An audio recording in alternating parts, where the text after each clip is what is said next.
The moment my sister leaned across the table, looked directly at my 7-year-old son, and said he didn't deserve to be treated like family, the whole room erupted in laughter. And all I'd done was tell her no.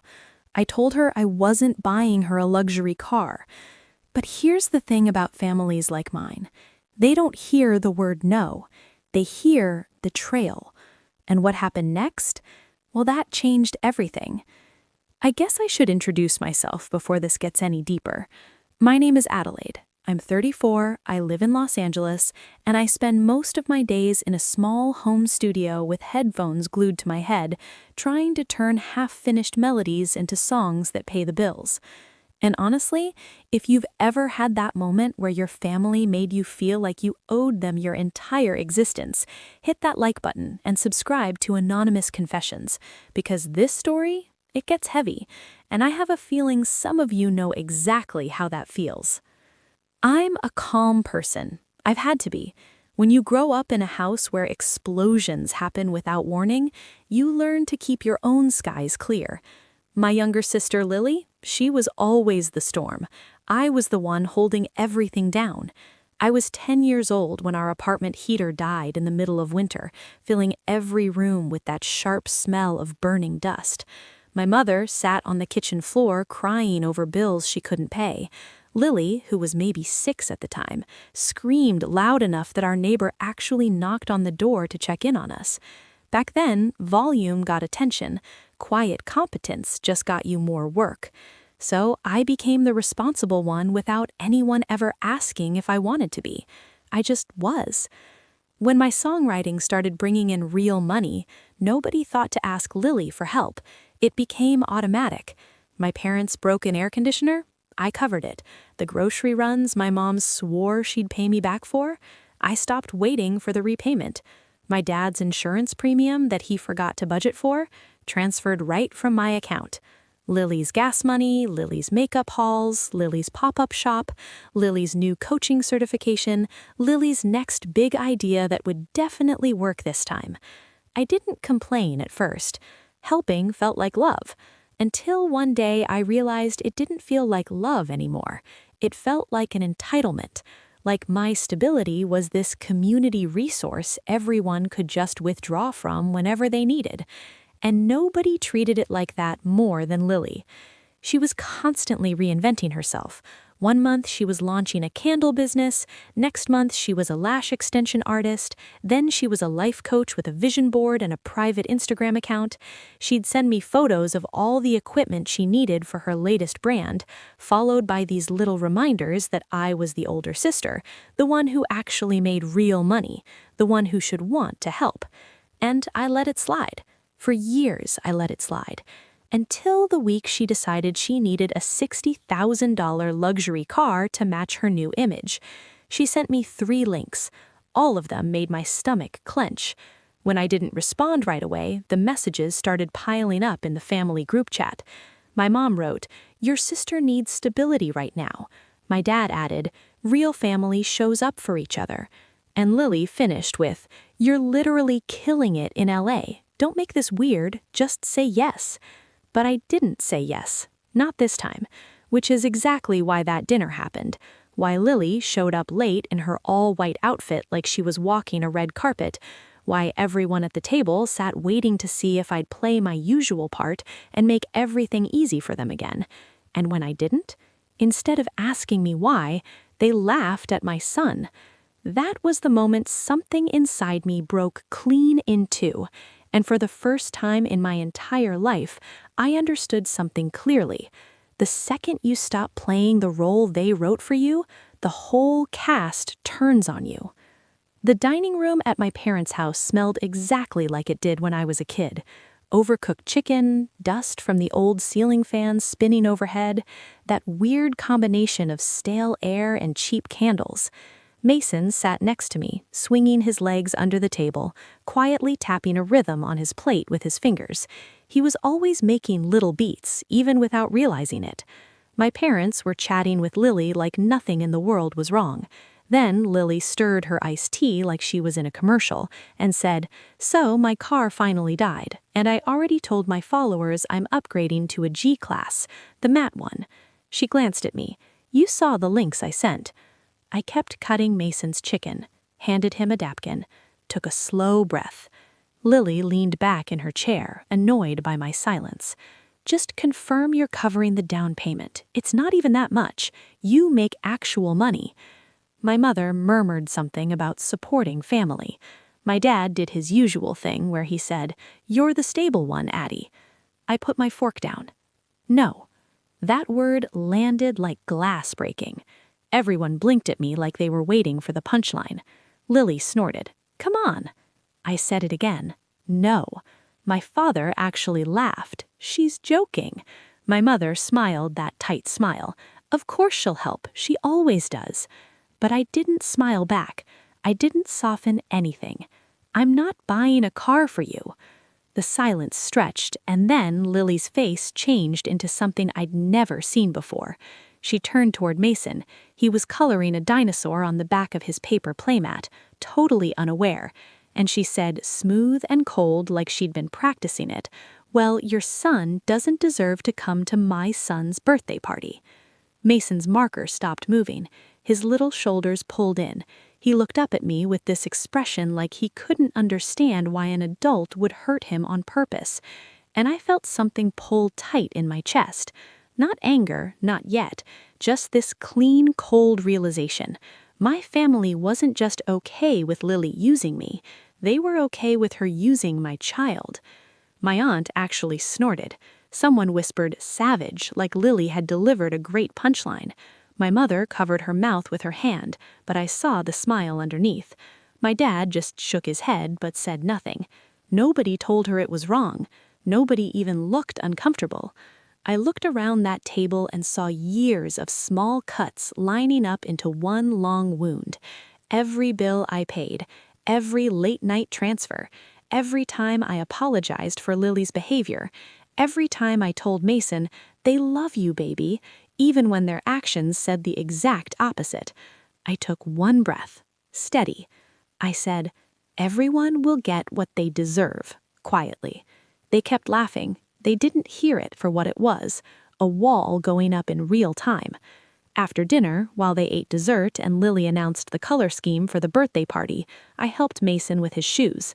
He leaned into me, small and warm. "Did I do something wrong?" he whispered. That sentence broke something wider in me than anything Lily had ever said. And if you're watching this on Anonymous Confessions and you've ever had a moment where someone made your child feel small, drop a comment. Tell me your story, because none of us should carry that alone. I told him, "No, you did everything right. Parents are supposed to be shields." And in that moment, I realized I'd been shielding the wrong people for years. When we got home, after Mason fell asleep with his dinosaur toy still clutched in his hand, I sat at my desk staring at the glow of my laptop. The house was quiet, but my mind wasn't. This wasn't a fight. It wasn't a misunderstanding. It was a pattern. And patterns don't break on their own. Someone has to grab the edges and tear. I opened a blank note and typed one word at the top. Boundaries. Not anger, not revenge. Just the one thing I'd never been allowed to have. Then I started listing everything my family quietly relied on me for. My mother's phone line on my plan, my dad's insurance that I'd been covering for months, Lily's storage unit connected to my card, streaming services, music apps, subscriptions, payments I'd taken over out of guilt, exhaustion, or just habit. Seeing it all in writing made something shift in my chest. It wasn't cruelty to stop, it was clarity. I drafted 3 messages, no emotion, no essays about the past, no explanations they could twist later, just facts. To my mother, effective tomorrow, her phone line would transfer. I included the steps. To my dad, his insurance payment would switch to his own card on the 1st. To Lily, an itemized list of everything she owed me, the dates, the amounts, a reasonable payment plan. I ended with one sentence, "I am not a lender." I reread each one, deleting anything that sounded angry. Anger was fuel, but clarity was strategy. Before hitting send, I whispered the same words I'd said at dinner, But this time it wasn't a warning, it was a promise to myself. Everyone will get what they deserve. I hit send. The house stayed quiet. No alarms, no explosions, just silence. The kind that comes right before your life splits into before and after.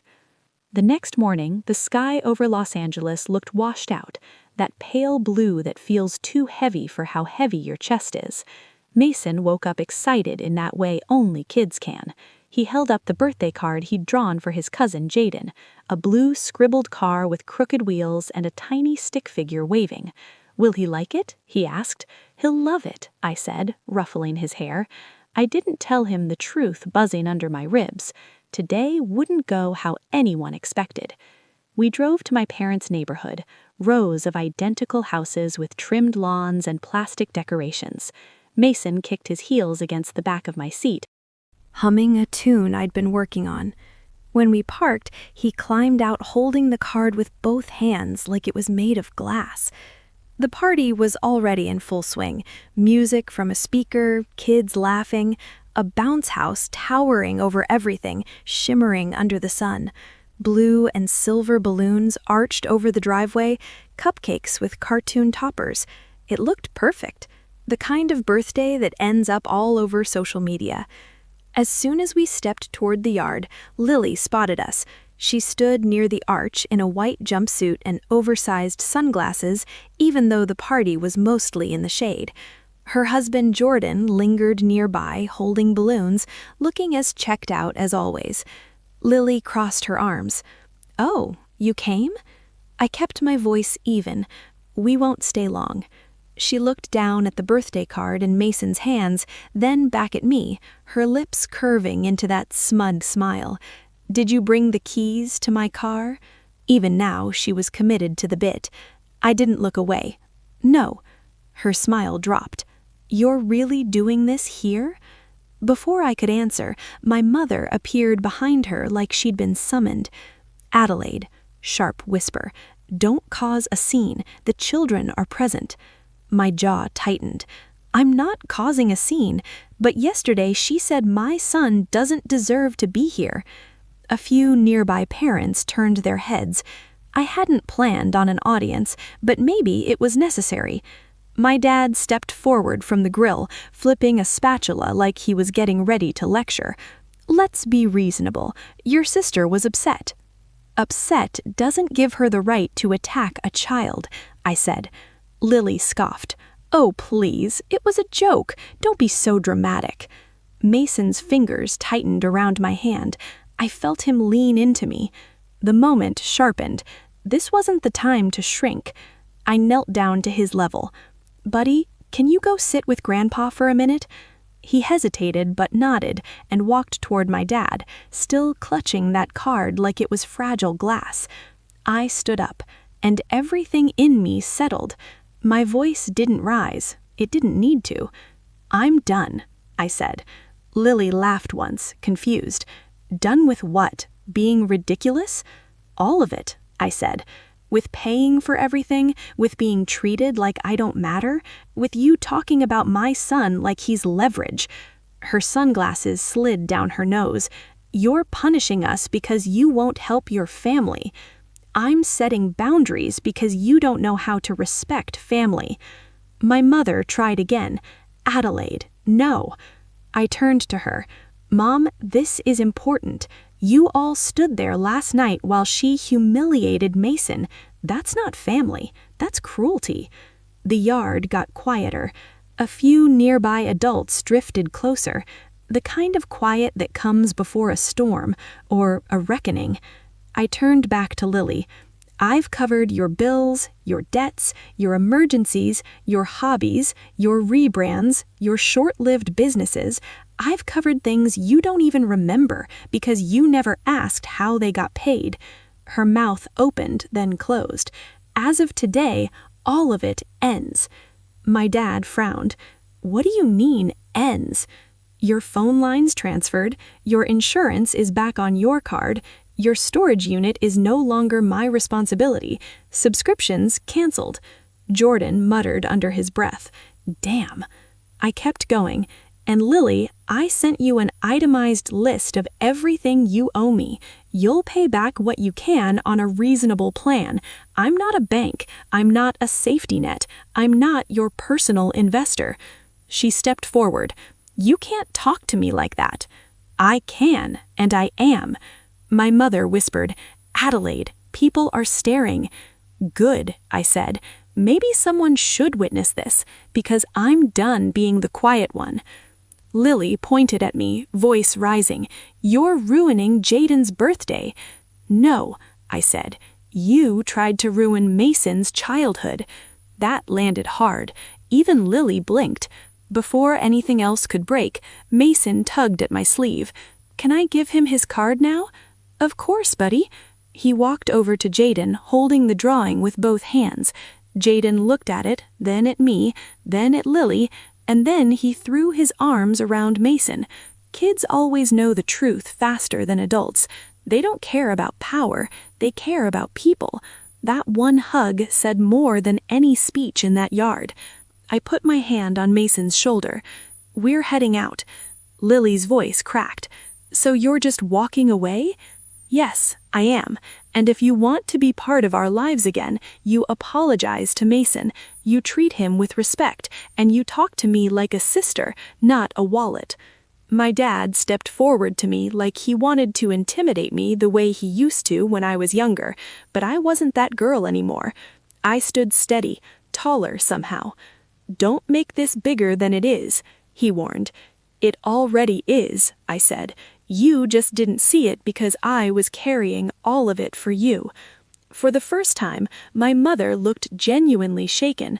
She glanced at Lily, at Mason, at the people around us.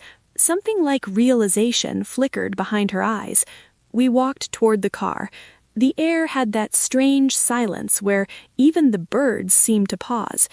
As I opened the door for Mason, I heard my aunt whisper behind me, "She means it." Yes, I did, and for the first time, I wasn't afraid of what would happen when I stopped being the family's solution. By Monday morning, the consequences started landing exactly where they belonged. My phone buzzed with confirmations. Carrier processed the line transfers, insurance updated the payment method, streaming services sent polite emails thanking me for my time. It felt like clearing out a cluttered room I'd been trapped in for years. My mother called first, not frantic like I expected, just quiet. "My phone isn't working." "I sent you the steps. You can handle it." Long pause. "Okay." My dad didn't call, just sent a short message. "Got the insurance notice." Nothing more. The absence of anger was its own kind of shift. Lily, though, she erupted, text after text, each one more frantic. The storage facility contacted her, auto charge failed. Her posts online got vague and dramatic. Dark backgrounds, captions about fake family, polls asking if she was wrong. I didn't respond. I didn't need to. The boundaries were doing the work for me. 2 evenings later, my mother showed up on my porch. This time she didn't push inside, just stood there wringing her hands. "You're right. About what happened to Mason? About all of it. It wasn't an apology, but it was the beginning of one." The next morning, my phone buzzed again. A message from Lily. I was wrong to say that about Mason. Just one sentence, but it was enough to show something had cracked. A week later, I took Mason to the park near our place. Late afternoon sun turned the grass gold. He raced down the slide with a laugh so full and unburdened, it felt like victory. For the first time in years, there was no buzzing phone, no incoming crisis, no quiet dread in my chest. Just us, just peace. I watched him run toward me, cheeks flushed, and I realized something simple. Protecting him didn't require sacrificing myself. It required boundaries, clear, calm, non-negotiable boundaries that no one could twist again. If this story resonated with you, if you've ever had to draw a line with people who claimed to love you, hit that like button, subscribe to Anonymous Confessions, and share your own experience in the comments, because sometimes the bravest thing you can do is stop carrying what was never yours to hold. And honestly, that's where it all ended. Or maybe that's where it finally began.